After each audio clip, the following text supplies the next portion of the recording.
This episode is brought to you by the IFS Institute, now enrolling for the all-new IFS Online Circle program, a 6-month foundational course for professionals looking to provide an IFS lens to their practice. This updated and enhanced program offers fresh insights, expanded demonstrations, and deeper experiential exercises, all led by two of IFSI's top trainers, Pam Krause and Crystal Jones. If you've been waiting to begin your IFS journey, now is the time. Learn more and register at www.ifs-institute.com. Welcome to Season 6 of the One Inside an Internal Family Systems podcast. I'm Tammy Sallenberger, author of the One Inside 30 Days to Your Authentic Self. This podcast is for anyone curious about their inner world and who have a desire to connect to that authentic self. Welcome. I'm so glad you're here. Hey everyone, welcome. This is Tammy. A little change today. I'm going to be the guest because it is our 200th episode. And so today, Jeff Schrum, the co-producer of the One Inside podcast, is going to be interviewing me, and we're going to talk about IFS, obviously, and we're going to be talking about the podcast and all the fun things we have going on, all the things we have coming up. If this is the first time you listen, I hope you go back and listen to so many of the podcasts. If you are not a first-time listener, I just want to say how much I appreciate you. I appreciate you being here. I appreciate this work that we're all doing to have more self-energy for ourselves and self-energy for the world. Hi, Tammy. Thanks for being on the podcast. Yeah. We're here to celebrate 200 episodes of The One Inside, which is amazing. It is amazing. Right? Yeah. Kind of feels big. Like, to me, it feels bigger than hitting the 1 million mark. Really? It's hard to imagine 1 million downloads and what that means. But 200 episodes, that's where the work is. Creating the episodes, bringing the guests on 200 times. Wow. Yeah. It just feels really big. But like you can conceptualize like 200 experts in a room. It's like a mini conference. Yeah.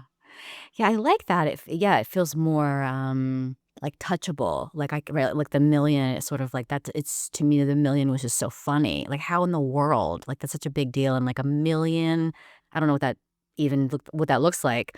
Right, but 200, and then thinking about it like you're saying, like 200 times that either I or you sat down to like edit out all the spaces and write the note and find the guest and do the interview and all the things that like we've done that 200 times. My first episode I started with you was 148 with Valerie Lewis. I looked at it today. I You couldn't did? remember. Oh, I love that. So you did 75% of them by yourself, which I've told you 1 million times. It's remarkable that when you started this up until 2023, that you were doing the entire process by yourself.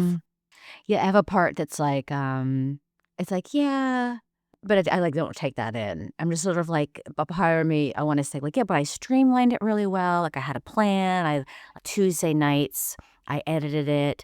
Wednesdays or Fridays, I would record them. Thursday nights, I do the notes so that it would go out midnight on Friday. Like I just had it kind of like, this is what we did. And I think at first, maybe when I first started, I did every other week or every week. And then for a while, I did every other week. And then with you on board, we've done most of the time it's every week. So you would think, I'd have all this extra time, but who knows what happens to that time. But. Right. Oh, we forgot where we always start. What do you see out your nearest window? Yeah, well, I'm in New Hampshire, and it is beautiful outside. It looks beautiful, but it's very windy. It's sunny. The sun is on the snow. I can see what is a river, but right now it just looks like an icy snow patch, and it's very beautiful because the sun is out. You love living there, don't you? I do. I love living here. I love my little porch. I have a tiny house with this little porch, and it's on a river. But it's snowy now, but it's about to be mud season. And in April, like March, April, is not awesome because you guys will all have flowers and we will just have mud. So it's about to not be the best time of year. So I actually just brought some questions, and you can see like what lands or what doesn't. Yeah, so I'm wondering, is there anything exciting you're working on right now? Aww. Well, you and I have lots of fun things that we just kind of keep spinning around. So one is Substack, which I think is exciting to kind of have a presence in that world. I love the idea of not like, you and I've talked about this before, but like not me having a presence, but IFS having a presence, or the One Inside having a presence, which doesn't feel like me. It feels like its own thing. And that helps it, because it's not like I feel like, oh, I want a presence in these places. It's like, no, I want IFS to have a presence, or I want the One Inside to have a presence. So that feels really exciting about, and it's taking the podcast and the material from the podcast and expanding on that, and not, yeah, we can create new things, but it's like expanding on what is already created, right? There's 200 juicy, amazing people with great content, and how can we play with that material in a different way? So that feels really exciting. And then you and I talked about me writing this, like a short book about how we handle numbness. And so I've been in a huge season of my nervous system just being numb and shut down, and I'm coming out of that and using what I've learned to help other people with this idea of why would I check in when I can check out? Like, I prefer to be checked out. Like, checked out is amazing. Can I It's live my fun. life checked out? And so that's what I've been really thinking about, and like how many of us live our lives checked out, and then what do we do behaviorally that continues to help us be checked out? And then what parts are involved? Like, what parts are involved with us being checked out? And then and then who wants to be checked in? And then what does checked in look like? And then if I'm checked out, then what do I miss? Right? Like, if I'm checked out, I miss things. Like, I miss like a spiritual connection. I miss connection. There's things that I miss by being checked out. So yeah, so I'm doing a bunch of writing about that. I'm excited about that project That's too. going to be a small book, a mini book, Yes, ebook, yep. It's going to be a little mini ebook. Yeah. which is your style anyway, kind of keeping it right to the point, short. I Yeah. like it. Yes, so I love you and I sometimes you'll send me like, "Let's send this email out," and I'm like, "Yeah, you have to cut that in half." Like, I don't have the attention span for that. You don't want to send out something you wouldn't read yourself. No, I'm like, short and sweet. No, no, no. Quick, quick, Right. quick. Right. Okay. So 7 years in, 200 episodes. I know why you do it, but I just would love to hear it. What is the most rewarding part of doing this podcast? Yeah. The most rewarding part is I get to meet really cool people, and became friends. I have become friends with so many of these amazing people. And I love that it keeps, like, some secondary stuff is it keeps IFS fresh for me. Like, I'm learning so much, I'm always learning stuff. But really I've just met so many amazing people, and when I thought about this episode, the 200th episode, I was thinking about Derek Scott, actually, and I was thinking about him, and like when I was PAing, which is like assisting a training, like assisting an IFS training. And then I was thinking about doing the podcast, and I talked to one of the assistant trainers there, and she said, "Oh, you should talk to Derek Scott." And I knew who Derek was because he had the YouTube channel. And I was just like, "There's no way. There's no way I'm talking." Like, to me, he was this famous, like, He was. amazing guy. Yeah, I mean, yeah, he. And so I was like, "There's no way. Like, there's no way I wouldn't know how to approach him. I wouldn't know what to say. Like, there was no way I was going to do that." And she said, "No, he's really down to earth. He's really nice. I highly recommend you do that." And I don't really even remember how we connected. I connected with Derek, but what I do remember is the first time we did a podcast, I was in my office in downtown, and my internet wasn't working, and he was so nice and friendly and funny, and it felt like to me he decided that we were going to be friends before we even met. It was like he decided that we were going to be friends. And like from the way he talked to me, like not professionally, like really sarcastically. And then I took my computer over to the cafe and we recorded a podcast. And it was almost like just so funny and silly that I was like, can I just put this out there? And then, yeah, we just became friends, and, we would text each other, and then he'd be like, "Hey, I have this cool podcast idea." And I'm like, "Yes." I was always, whatever he said, I would say yes. Like, "Yep, let's do it." So, And then you ended up doing that video with him, of course. That is how yeah. I found IFS, through that video. Well, Really? my therapist had mentioned IFS, like, "You might wanna look into this," and then when you Google IFS, that YouTube video comes up. The one It's where like, I'm the were you the client? client? Yeah. It's funny. I don't really what I remember about that is that he would text me because I don't really pay attention to the numbers. So he would text me, 1,000 people, 10,000 people, 100,000, whatever it is. Like there's all these, and I would just be like, like not like stop texting me, but I'd be like, hey, what are you doing right now? Like he would just text me the number, and I'd be like, what are you doing right now? So it was just kind of fun. Yeah, but when it gets into the thousands, you're sort of like, I can't even think about like thousands of people watching me like have a therapy session. That's yeah. What are some of your favorite topics or episodes? Yeah. Well, they'd have to be people more than topics, probably. I always say the one with Paul Neustadt, probably because I love him and I did a training with him after my level 1, so I've met him in person. I've been involved with him, and he's just the nicest, sweetest man. And I just adore him. And there is something about that episode that I remember, just like his self energy just felt so good that one is probably one of my favorites. I don't even know what we talk about, but I just remember the experience of the episode, that being really good. Um, the first time I did the one with Dick, so Dick's been on, I think 3 or 4 4, I times, wouldn't 4 say. Yeah. times. And I don't get nervous about them at all. I was so nervous, and I just couldn't wait for it to be over. I just wanted it to be over. Um, so that one is memorable for that reason. And then the 100th episode I did with Dick, which is funny because the 100th episode was 4 years ago. So, Right. like, the 100th episode was in 20 I think it was in 2021. And so I think the No Bad Parts had just come out, and he had actually Joan Ryan, who does all the Enneagram stuff, her and I had met with Dick a couple of times about IFS and the Enneagram. So we had meetings with him.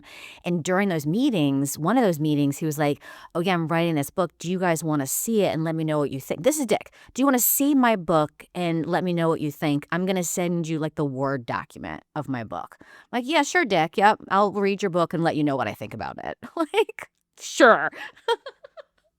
But it's a great like thing about Dick is like that's what he did. Like that's kind of this other like super humbleness about him or something that he's like, here, I want to know what you think about this book. And so he had sent us the book, um and so for the 100th episode, which was supposed to be about that book, I think I remember just being like, how are you? What's happening in your life? Um and I was pretty sure at that point I was gonna get divorced. The divorce was starting to happen, and, so him and I talked about that. We were just chatting. I think he had lost his dog, and so we were just chatting, and he was like, "Do you wanna do a session? Like, let's just see." And I was like, "Okay." And that ended up being the 100th episode. Kind of like life advice is if Dick offers to do a session with you, you say yes, right? Oh, yeah, Yeah. yeah, yeah. You're like, "No," but you're yeah. I'm like, "No, let's talk about your book." I was like, "Yeah." So you've met all these people, you've covered amazing topics that you probably would have never have dived into otherwise. And so like how has doing the work on the podcast shown up in your work with clients? What have you pulled from what you learned in the podcast to do Yeah, better? that's a great question. I remember Susan McConnell, who was another amazing person, and she was on, and I actually read, I get people send me books all the time, which I love, but I can't read them all. But Susan, I actually read, like highlighted, like really worked through her somatic IFS book. And one thing that I think I took from from our conversation more than the book is I ask people not just like not the F of find it in your body, like not that first, first string of Fs. I continue to ask that. Like, where are you noticing that in your body? And kind of really letting the body, like really letting the self that shows up in the body connect with the parts that show up in the body. Like I think that's something that really changed the way I do it. That really impacted me. So I use the body a lot more. If people can do that, like if people are more body people, then I think I use it a little bit more. Sure. What do you think like the most underrated part of the model is? That's a good question. Everyday kind of small thing that you use from the model that's just now part of your life. Space. I don't know that Mm, it's underrated, but I use it a lot for unblending? Like, can we just notice the space between me and that part, or the polarized parts? There's space there. Like, it's like kind of underrated and small and simple, but makes a really big difference. Because when I can notice space between me and this part, that's a huge thing, right? That's unblending, and so much happens just with that. And then this idea of like, what can I fill the space with? Can I fill it with curiosity? Can I fill it with compassion? And then just notice just what happens right there, just with the space, filling the space with some sea quality. I use that all the time. Yeah. And I've heard you tell me that unblending is like the magic sauce of the model. Yeah, yeah. And I think someone told me that, and I Okay. don't think I made that up either. But definitely, right, and when I do intro to IFS, it's like this model is simple, yet it's really complex, and I'll tell people, "Just focus on unblending. Just focus on unblending. Can you begin to notice parts, like, notice parts, awareness of parts?" That's huge. It's huge to be aware of parts of you as you go throughout your day. And so what happens when you're aware of parts? And then what happens when you notice that you are the one aware? So there's some space there. And this is Lot Kelly. This is sort of Lot Kelly comes to mind, right? Like, I am the one aware. And then the awareness is that space. And so what happens when you just begin to notice that throughout your day, even a couple times during the day? Like, that's healing. Like, that's healing itself. And that is the sort of like healing attachment that happens just between me and my system, just by unblending, just by that space. Yeah, and if if you don't yes, we want to unburden, yes, we want to do all that stuff, but we want to befriend, and but just do that and just practice that and just see what changes. Yeah.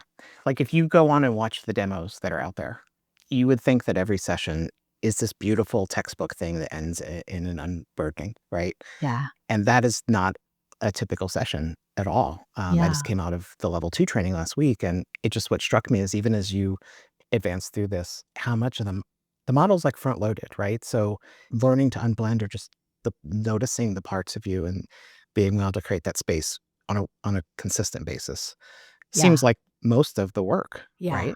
Yeah. Yeah, so here's a little controversy that I'm gonna say, controversial thing that I'm gonna say, and I am not I don't like conflict. I don't like controversy, I know anything this like that. about you. Do you know this about me? Okay. Yeah. So, the thing that I've heard, so in order to do an unburdening, you need to have done, like, an IFSI training, right? You need to do level Right. 1, you need to be a therapist, and you need to do level 1, to be able to do an unburdening. If you're not in those categories, you're not supposed to be doing an unburdening, right? But the truth of the matter is, the unburdening is the easiest part. Unblending is the hard part, right? So unblending in the skills to be attuned to your client, to be connected, to not make it about yourself, to work with your own parts, to help them unblend, like all of that is where all the like skill comes in. Right. And then once you get to like, oh, I'm here, and so I'll use my own system, right? I'm here, and this protector part of me that says that, wants me to be a good girl, that's protecting this exile that thinks that she shouldn't exist. That's my, one of my main burdens is I shouldn't even exist. I said, no, I'm here too. I'm here with the exile that shouldn't exist, and I feel love towards her, and then I witness her. So what and it's easy peasy from there, right? Right. Like, it's just sort of I think you have to memorize and practice. Like, I'm not gonna downplay it. I think you have to memorize the unburdening process and what you have to do, and, but man, it's just flows, and it just unfolds so beautifully, and you make sure you witness, and do the unburning ritual, and you invite in, you set an intention, and, oh, it's lovely. That's easy, right? Right. The hard work is the unblending, Is for the sure. right, and just getting consistent in that. Yeah. And then I love, like, the spontaneous unburdenings too. Right, and then you're like, "So, where are they now? And so how are they doing?" I'm like, "They're doing great." And you're like, "Okay, what do I do now?" And we all have that part. What do I do now? Right. Oh, totally. Thankfully, I had the PAs in the training last week too. Good, yes. Maybe that's what we just need in session all the time. You just need a PA, like, Yeah. right In there, your like, you can ear, call in right? the room. Yeah, Little PA in your ear right. to tell you. Totally. Yeah. So there's a ton of people wanting to get into IFS, and there's a long list of people waiting to get trained. Do you have any thoughts for people who are in that process waiting? things they could be doing to learn the model? Like, what would you say to someone? Yeah. Yeah. My parts is like, they should buy my book. They should buy your book. Nice plug.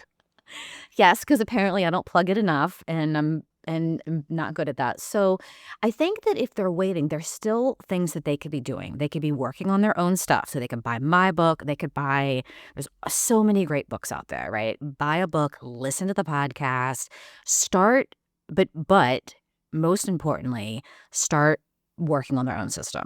Start mapping their own system. Start noticing parts. Start noticing their major players.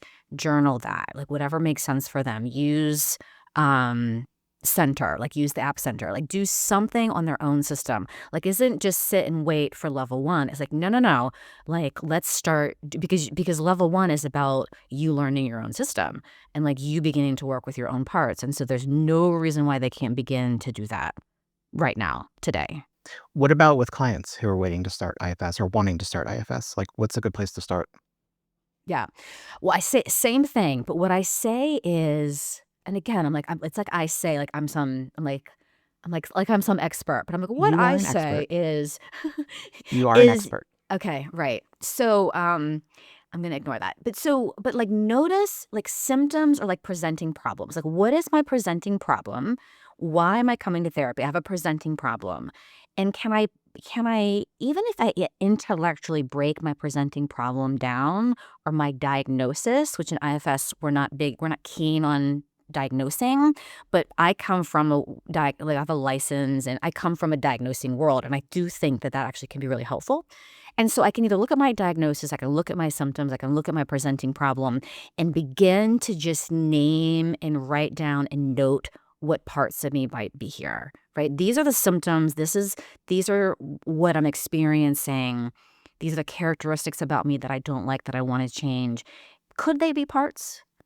And then can I write those down, or can I just note those in some way? And then do I have other parts that react to them? Probably. So then can I write those down? Can I just start noticing how they show up? Because we have major players, we have parts that show up in these different ways. And so can I begin to just notice, how do these parts show up in my life? Because they show up in my day-to-day life somehow. So I don't have to try to make this happen. Like I'm not trying to breathe. I'm just finding my breath.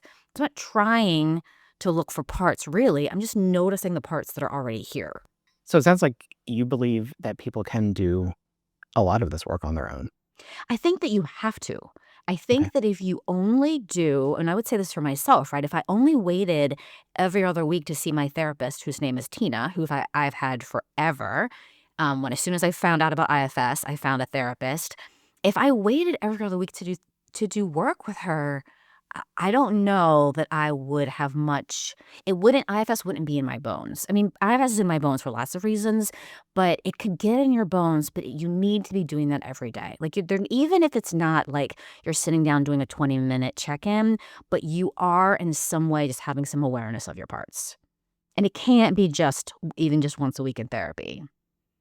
Right. Which matches with, I know your mission for this podcast, your book, everything you do is making IFS more accessible. Yeah. And so that's a hopeful message that people could do a lot of this work on their own. Yeah, and there's so many tools, right? There's apps, there's books, and even if you don't get an app or a book, you can just start noticing what parts are here, and what are my thoughts and what are my feelings and what do I say to myself and what's happening in my body, and could that be a part? We have some meditations up in several places. Do you have a favorite meditation, whether it's one of those or just one you kind of regularly do? That's a great question. And there's so many great meditations out there. I really like the room. I do this a lot. The room exercise where I think the way it's originally done is you put a person in a room. Like you put a person that's like you're a tormentor or like someone that drives you crazy. You put them in a room, and then you notice your parts' reactions. And then you get sort of those parts to step back a little bit, and then you notice these other reactions. So I think that's really cool. But I like the idea of kind of isolating parts and putting them in a room if they're okay with it, not in a punishing way, but just a way to get more space. right? So then I can see I can map out what's happening. So here's a part that I want to get to know. And if I can put them in a comfy space, then I can notice how's everybody else doing. So this is kind of like front loading it, right? So this is my target part. And then I can see, okay, who is reacting to this part and get them to chill out a little bit, sort of give them some self energy and give them some love. And then sort of doing it a little bit differently, I can kind of enter the room kind of with the target part a little bit more. So it kind of takes the room meditation and changes it up a little bit. But I like playing with that idea because it also gives you an external, like almost like an externalization. Like you're imagining an externalization, Yes, if I that get makes that. any sense. Yes. What about other practitioners who are thinking about starting something, whether it be a podcast or a blog or whatever the thing is, a book? Do you have some like general advice to that? Yeah. So it would be to name your parts, like notice the parts of you that are coming up, right? You have a part that wants to do blank, and then you have other parts that are freaking out about that. So see what you can do. So much of my process of writing my book was working with Jane, the editor extraordinaire, working with Jane with my parts, right? So it's like if I can't get my butt in the chair to write the book, what parts are keeping me from keep getting my butt in the chair? And so that was super helpful that it's like, it's not just about the thing, it's about what parts of me are keeping me from doing the thing. And then can I really work with those parts? Otherwise, the thing isn't going to happen. So a lot of people are like, if it has to be perfect, the thing's not going to happen. So, and you and I struggle with this, not because I think that you want things to be perfect, but I have a lot of like, it's good enough, just go, just get it out there, just get it out there, just get it out there. And you're like, let's slow down, let's think about it, which is great. And I love that. But I do have parts that are like, it's good enough, let it go, good enough, let it go. Otherwise, you're not going to get anything done. But I still think it's good that, I have parts that still need to slow down. Yeah. So it's working with those blocking parts. Yeah, because in those parts will get you overwhelmed because there's a Yeah. million a million reasons why you shouldn't do the thing, right? A million reasons why you shouldn't do it, right? There's others out there. You're not good enough. No one's going to read it. I don't have time. And there's a million reasons why you shouldn't, but something in you wants to, even if it's you yourself, even if it's parts that want to. And so what happens is we listen to the parts that say no because that's safest. Right. So our parts are going to do the safest thing. That's what we're going to do. We're not going to do the scary thing. We're going to do the safest thing unless we come on board, and then we can be with the parts that want to do the safest thing and see what they need from us and help them in some way. And then we can do the scary thing. So we need to examine the agendas behind. Yep. And agendas to help us, right. To keep us safe, right. Because it's exposing, right. It's exposing and vulnerable to put yourself out there. Right. So stay small. Right. How many of us have parts say stay small, stay small? Yeah. Yeah. Jeff just raised his hand. I get you. Yeah. Well, and I have a part that says nobody's listening to this. Right. You and I are just talking. So I have parts that only allow me to do this because I'm not paying attention to the 30,000 people that are going to look at this or listen to this. I'm just thinking about you and I chatting. So that's why sometimes I get in trouble and I say too much information, like too much personal stuff. Because I'm just talking to Jeff. So I'm just going to tell him all this personal stuff. And then there's a part of me that's like, this is a podcast, right? Like, that other people. Yeah. You see the record button, right? Yeah. Is it worth doing that creative outlet? 100%. It's fun. And with you on board, Jeff, I mean, I think a lot of people, and Martha Sweezy has a new podcast out, and her and I talked maybe a year or two ago. And she said, I thought you were going to stop your podcast. And I was like, yeah, I think after the 100th episode, but I was about to go through a divorce, and it was a 100th episode, and I was like, okay, that's good. I did 100. I'm good. And so I think that's partly why it's like, there was 100, and then it's taken a couple years to have this other 100 because you didn't come on board. And then once you came on board, it became so much more fun, so much more creative. And it's just like I have so much more energy and excitement. And then in my personal life, sort of going through divorce and all the stuff that's happened since then, that's a lot to go through and then still see clients and do podcasts and stuff. So I'm just really grateful to you, Jeff, and what you brought and just making this so much, it's just so fun. That's sweet. This is fun. Yeah. Do you think there's more to do? Are there infinite topics out there? Could this Oh, just yeah. keep going? Yeah. Oh, yeah. Oh, yeah. I mean, I have a list of people that I've wanted to talk to. Ruth Culver is going to be on the podcast, or was on the podcast. We're releasing it today, I think. So she's has been on the podcast last week, I think, once this. But Ruth has been on my list for years, and I've met her, I've talked to her, and I'm like, Fran Booth is someone who hasn't been on the podcast, and her and I have talked a bunch of times. And I have a list of people that I want, and a list of topics. Like you and I have talked about menopause a bunch of times, and there's so much more here to do and talk about, and I'm excited. What have I missed? I think just that I appreciate the people that listen. The everyone that listens, everyone that shares it. I appreciate that so much. It's not just Jeff and I getting this word out. It's everyone that listens, everyone that shares it, everyone that leaves a review, everyone that sends me a message and says, you're helping me on my journey. It's that's the money right there. That's the money when someone says, I got your book, I listened to your podcast, it's really helped me on my journey. I'm like, that's amazing. That's all. I love hearing that. So I just feel really just so much appreciation, because if we didn't, at the beginning of this, I'm like, I just need to have guests. Forget the listeners. I just need to like book guests. And it was like, if the guest and I like it, then we'll just keep going. And so to have listeners at all is just a huge honor. Yeah. And we love feedback, which I think don't get as much of as we wish. So there's a part of me is like, no, it's okay. You don't have to give me any feedback. It's okay. But yeah, I mean, I think was that surprising to you? I think when you came on board, we don't get a lot of feedback, right? We don't really hear from people a lot. And so sometimes people say, well, they'll ask me questions, and I'm like, I don't really know. Like I can see the numbers, but I don't really know about. Maybe that's another thing. Another project we could do is find different ways to engage listeners. Yeah, well, I think that's what we're doing with Substack when we get that up and running. Oh yeah, will be a great community to give feedback on the episodes and have community discussion. So I think that's that was a cool thing that Jeff was talking about.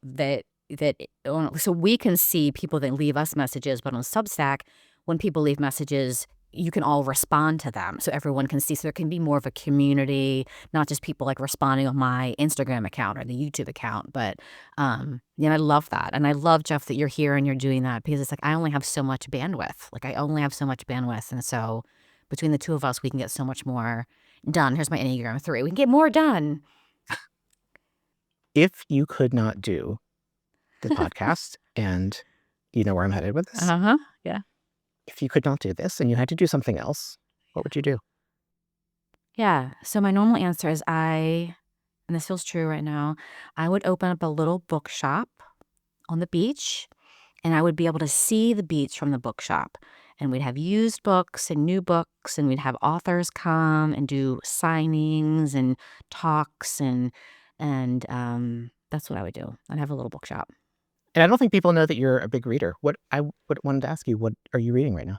Yeah, so I am a big reader. And Derek and I actually, we talked a lot about books, and we would talk about what we're reading. So I'm reading this really cool book. My friend Kathy from Maine, her and I did our level 1 together, and we've stayed friends. And we went to, we're supposed to go to this mental health professional retreat, and I got canceled, and I have to tell a long story. So we rented this Airbnb, this cute house right on the ocean. It had the sauna. It was amazing. And there was a house right by this house that is the inspiration for a painting, a famous painting. And it's the painting of, it's like the woman, it looks like a barn or house on the hill, and there's a wheat field or like dry grass, and there's a woman kind of crawling in the grass. Does this come to mind at all? Yes, I can It's picture like, that. I think yes. it's Andrew Wyeth, I think is his name. And so anyways, it's a famous painting. Well, he lived in this house. Like there's a graveyard there. There's a woman. Her name is Christina. The painting's called Christina's World. So this was all this land. And so we saw this graveyard. We saw this house. It was so fascinating. So I'm reading a fictional book based on the life of Christina and Andrew and their relationship. And it's really sweet. I'm really enjoying it. And I don't know the name of the book, but Was that a result of being at that place, or a coincidence? Oh, okay. Oh, no. I saw that, and and we talked about it, and so I I looked on Amazon and I found this book. I was like, that's really cool. So that's what I'm reading that. And I'm reading this book about the Aramaic translation of like the Lord's Prayer. And it's so interesting because it feels very much more like mindful and more Eastern, of course. And the words are different and it has a completely different like flavor to it. And so I'm reading this book, which is fascinating. So those are the 2 books I'm reading. Is there anything, what is something that would surprise people to know about you? Besides the fact that you live in New Hampshire and don't like maple syrup or cider. I don't like popcorn. Oh. Yeah, I don't like maple. I don't like cider. And I don't like maple syrup. And I don't like popcorn. And when I go into the movies, I make so this is going to be surprising. I'm very dramatic about the smell of popcorn. I hold my nose. I'm like, it stinks in here. I have to make this huge scene. So that might be surprising. It might not be. Go to the movies with Tammy. Check. I will not hold your popcorn. I will not pass it. Do not when the boys can you pass the popcorn? No, I'm not touching the popcorn. I'm not holding it. I'm not touching it. I'll buy it for you. I'm setting a boundary. It's my boundary. Well, Tammy, thank you for being a guest on your own podcast. We'd love to have you back sometime. Jeff, thank you. This was really fun, and I just appreciate you so much. Thanks for hanging out with us today. If you enjoyed this episode, I'd love it if you left a rating, a review, a like, comment, share with your family, your friends. That would mean so much to me. My book is available at your favorite independent bookstore or on Amazon. You can visit my website, tammysallenberger.com, or you can download a free Get to Know a Should part of you. You can follow me at IFS Tammy on Instagram and at The One Inside on Facebook and on YouTube. Jeff Schrum co-produces The One Inside, and I am forever grateful for Jeff. Also thankful for Jack Rudin for creating the music, and just thank you for listening. 6 seasons, over 1 million downloads. I cannot tell you how much I appreciate you and this community. I'll see you next time.